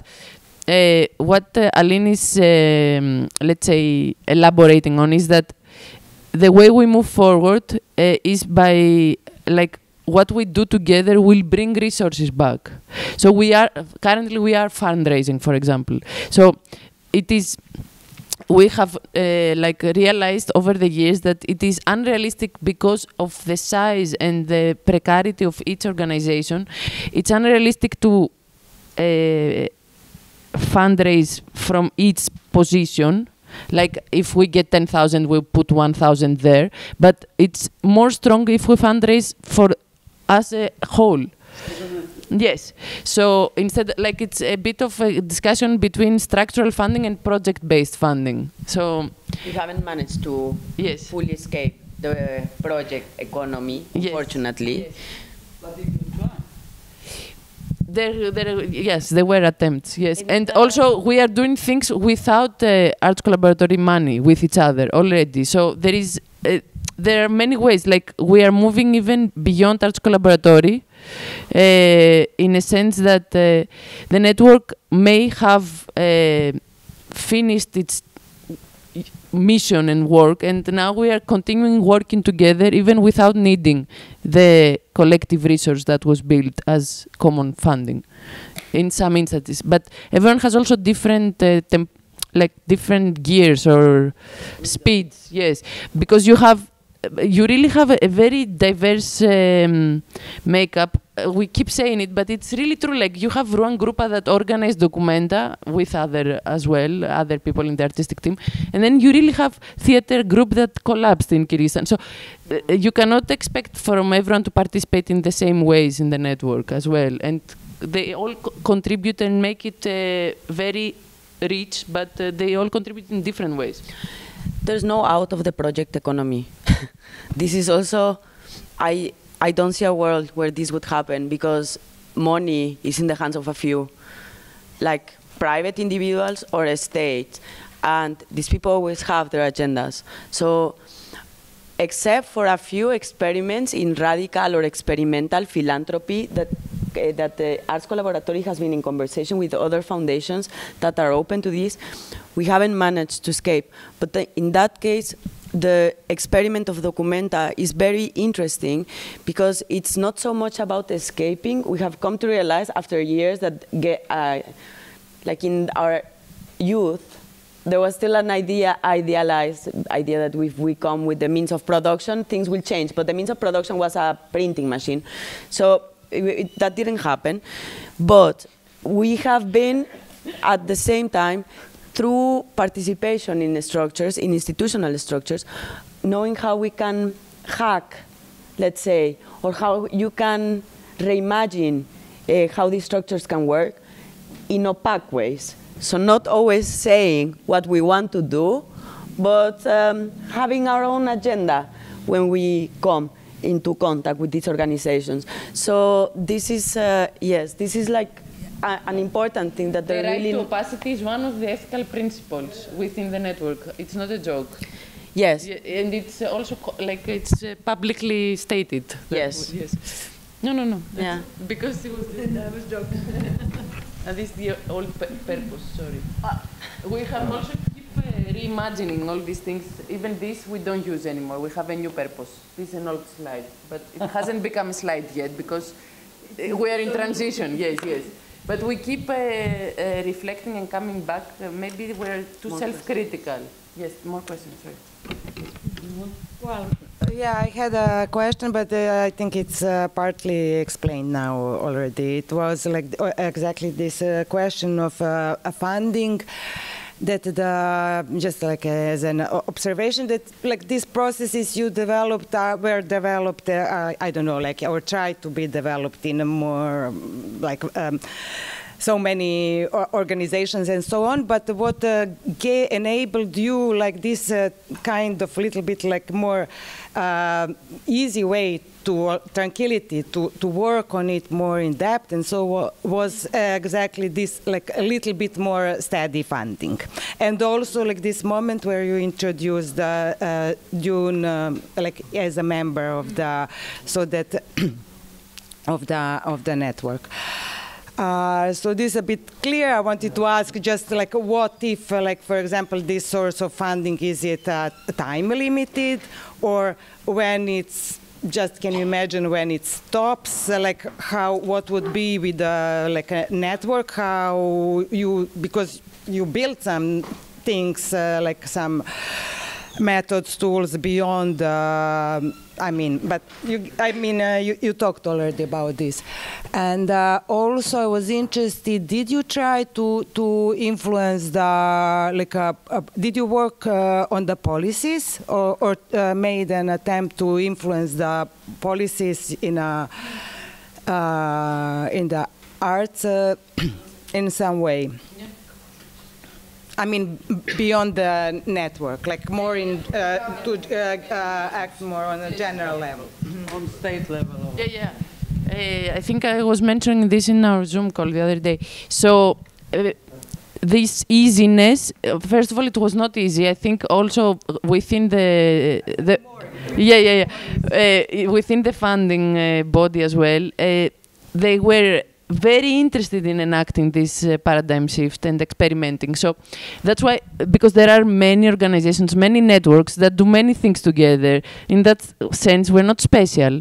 But what makes us different than other arts alliances and organizations, networks, is that it is the economy, it's at its center. For me, we cannot forget this is an economic experiment, in a sense, to test out certain things that then can be used in the rest of the distribution of funding. So even within Dune, AC has been an example to change the way they give funding to businesses, to other aspects of society, not only culture and art.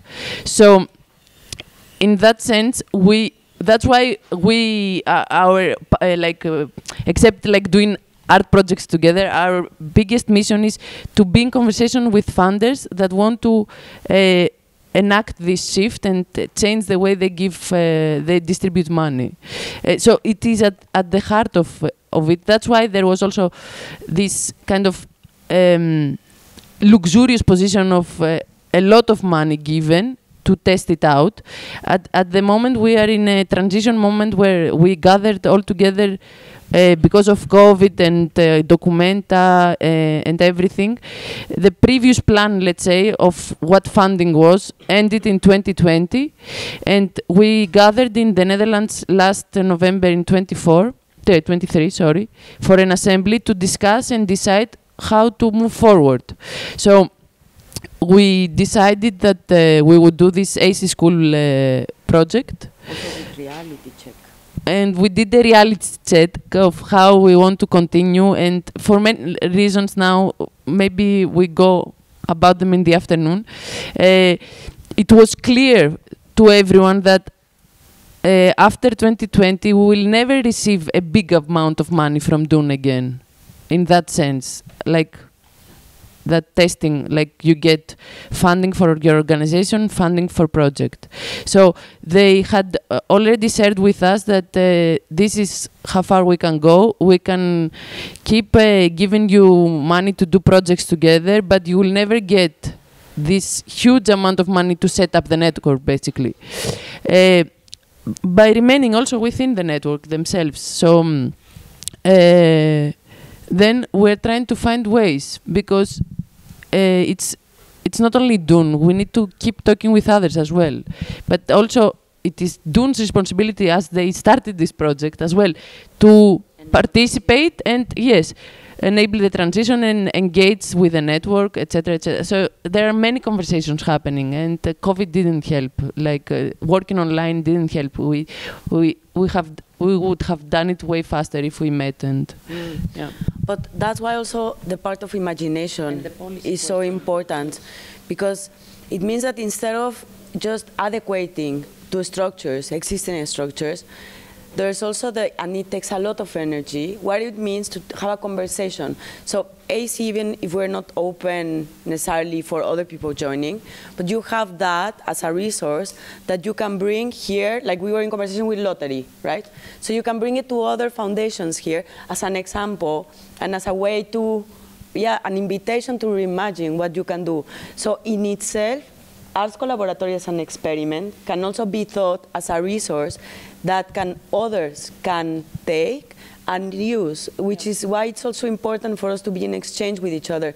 It wouldn't make sense to maybe bring 100 new members into AC, because for us practicing in a smaller... we need to know each other. There is relationality through working together. So, but anyway, it's also we would, do it only by working. Like the trust was not built just because we decided to trust each other. We started working together. We did projects together. So it was built over 10 years and more. And about policy, it's hard to speak about, like make a generalization of it. In the Netherlands, we have seen some things changing, but the Netherlands is the Netherlands, like it's in Europe. It's a very specific context. I wouldn't think, like now we have, for instance, like in funders using ecosystem, funders, they're using grant, our words. Yeah, or grant make. In their, yeah, but beyond Dune, we are seeing the emergence of grant making schemes that are giving or prioritizing processes over results. So this is in a way happening, but at the same time we are also speaking about a globalized art world where there's a big economy around it. Whether this can happen, like then you have the countries, many of which are undergoing war, conflicts, etc.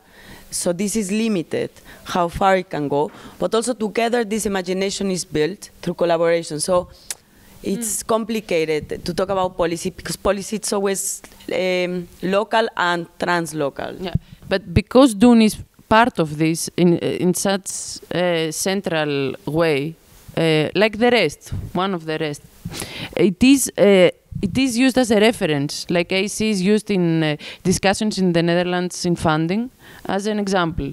And even in discussions in how money is distributed, we had people telling us the other day that it was discussed in this grant making. So Yes, forum. Yes, like you remember with the research, the yes. economist, from the university, like management and economy. Anyway, it doesn't matter. So it is a known example because it's also been a significant amount of time now. So it's been tested. There is like some results out of it. Let's say.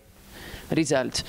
And we have the infrastructure that is being maintained. It's not like these EU projects that you see the website after 3 years and it's dead. I mean, our website is dead. Like if you look at our website, it looks like we are a ghost project. But there is, there is so much happening. We're still alive, and we do have all these tools that others are using still. And like, for example, Lumbung in Documenta, they were not a legal entity. They were invited by Documenta to do all these things. So they had to use Arts Collaboratory legal entity to move and make all the experiments happen and take the money and give them for other projects. So it's not it's still alive and useful to many beyond even the 25 organizations, because we work with other networks as well. By now we have moved to that level of that we are exporting our expertise of setting up the network and the infrastructure. No, sharing. No, I mean exporting literally because they can use our bank account, they can use our accounting systems, all these things we have come up with that are not special in that way, but it is special that it's so free to use in a way that we can move. We can check with the network. Lumbung wants to use our account. Is it okay? Like, and that's it. Yes. For me, it's not a small thing because others cannot open accounts anymore or cannot open foundations. Without the funder backing, we wouldn't be able to do that. The bank account wouldn't be. Maybe this shouldn't be. I just wanted to ask how much, because you were also talking about when you first started, it was about gathering artist organization that worked for social change. Yeah. How much does the network work with other organizations or communities or that are not artists, like activists or whatever? No, whatever. I think almost everyone does. So all the art organizations are working with the communities in their context, or like in their national territory, let's say, with different aspects of challenges, from climate crisis and environmental issues. Like there are, we even have a project about it within we have 2 projects. One was called Territories and the other one is called Food and Climate Justice, and this book is kind of related to it, where we brought 8 initiatives of activist groups or people that are working with education, with children, with permaculture, all these different groups around food and climate crisis that are not artists at all, and they collaborated with us, with the art organizations, and we did this project. And we were already working with them. Some were also artists or have creative practice, but not all of them. They were beekeepers and like. So many do. So and many have like the roles of social center or community center in their immediate surroundings. So it's very common. The question was about how many members work in communities that are not artists, and all of them identifying their ecosystem. It's not artists actually. They don't. It's not only artists that are their main. There is like this hegemonic understanding in the art world of artists on one side, then suddenly having a interest in the real world, and then going into communities, which lends itself also to extractivism. We were talking about it in the smoking break.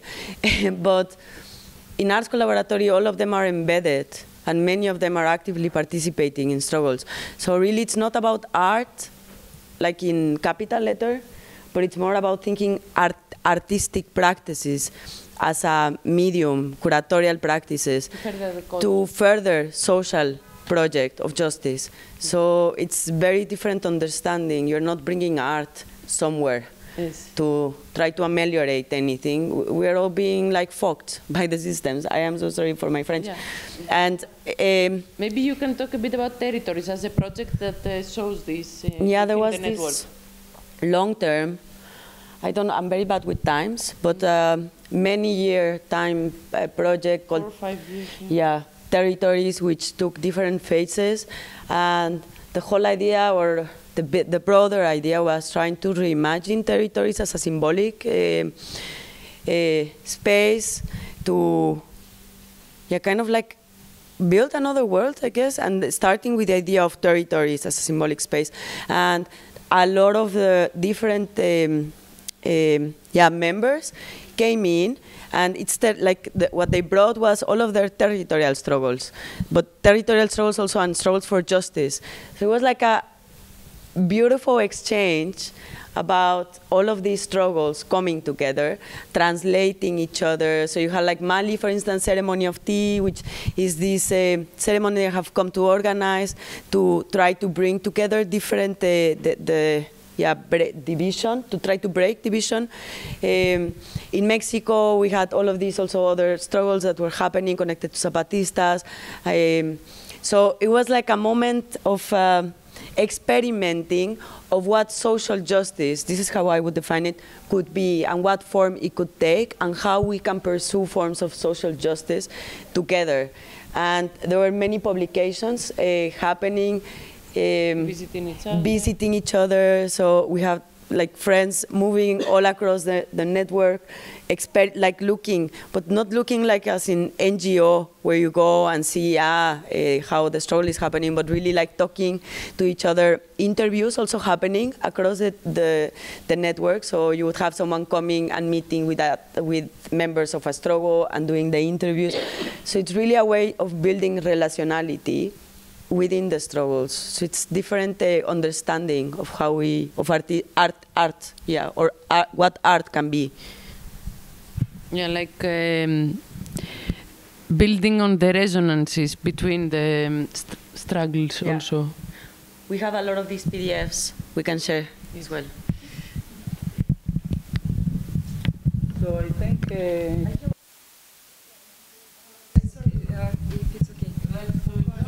very shortly, and maybe I'll ask you, Noah, Vahida, and Milan for help. As I'm curious about the lottery you mentioned. What's the name? Lottery, not so organization. There are many lotteries in the Netherlands. It's like a gambling house, or? Yes, it's to buy ticket. Because we are also doing something for the very first time, and we felt in the beginning maybe uncomfortable with this idea to collaborate with such. Yeah, but Noah helped me, because I was feeling maybe personally, but then Noah helped in our. It's about the Suloj Gallery trying to raise a fund for existing. And because there is no funds from the other side, we said, okay, for the first time, yes, to Gambling House Foundation. Yeah. And me personally, I was a bit worrying about this, but then I had a nice a sentence when she said it's much better this way, because anyway they need to give a percentage to in some good ways. Sorry for my English, not so. And it's much better to accept their fundraising or a donation than from the side of some, let's say, what you said, fabric that is exploiting the people that wants also to present themselves in a good way, but on the other hand, they don't give a 5 minutes break to the workers that are working hard. So, with discussing about where to exhibit, where to do this kind of collaboration event that is coming up soon, we found that to our partner organization that we hope they will accept this as an idea and also gain a budget for this promotion. They said no to us because they were against the idea to collaborate with such thing. this funding? Yes, because it's very new. And maybe Milan Vahida can help me in explanation, but I wanted also to hear from your side, in the very beginning, how was the reactions? The anarchists that got money from the lottery. The difference between Serbia and like Netherlands and other So countries? in the Netherlands is very normalized in a sense. So the lottery funds all the good causes. There is no negative connotation to it, and because there is also abundance of resources, like gambling is, like lottery is not seen as something that is extremely disruptive in society. There is a lot of money to go around, let's say. So, but I think it's more interesting because I'm saying this because I work for Casco that is based in the Netherlands, and in the sense of the foundations that exist, the lottery is not the worst. Like everyone wants money from them, and they're very also progressive in how they give money to causes, to what projects they give money to.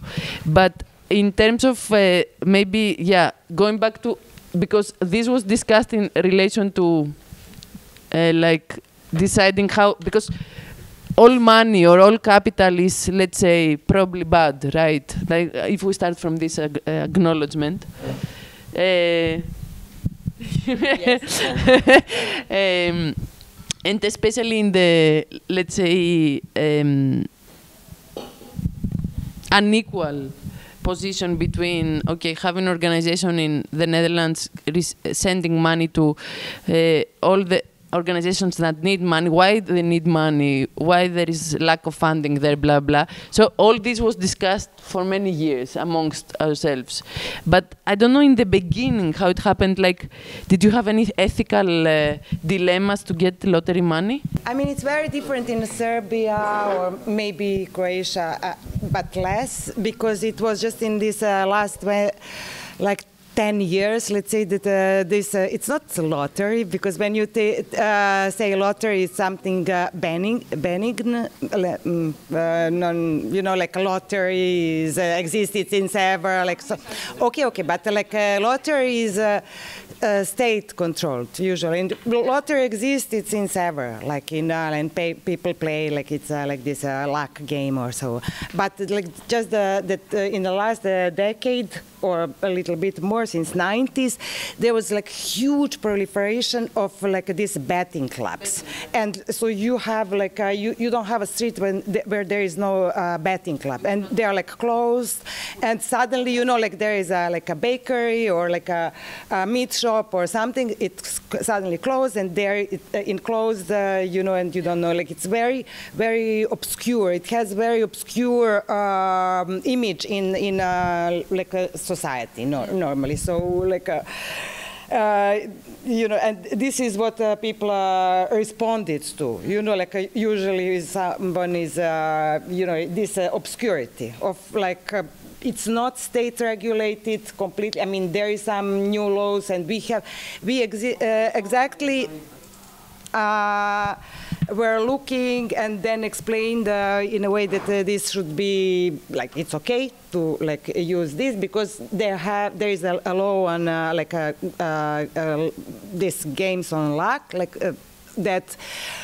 I don't know, 40% should go to, I don't know, like education, social, sports, and so on, but there is no culture, for example. But we, okay, I'm finishing. Just it's not explain exactly the same, that. I understand. Here We need We actually went to the sport, because it was this betting foundation is the general like covering the all events related to the Olympic Games in Paris, and so they wanted to have some event that connects art and sport, and so because this is like because they're waiting for us for lunch, so we need to stop now. We continue in the afternoon. And we continue at 4 o'clock here in the afternoon. Thank you. Thank you.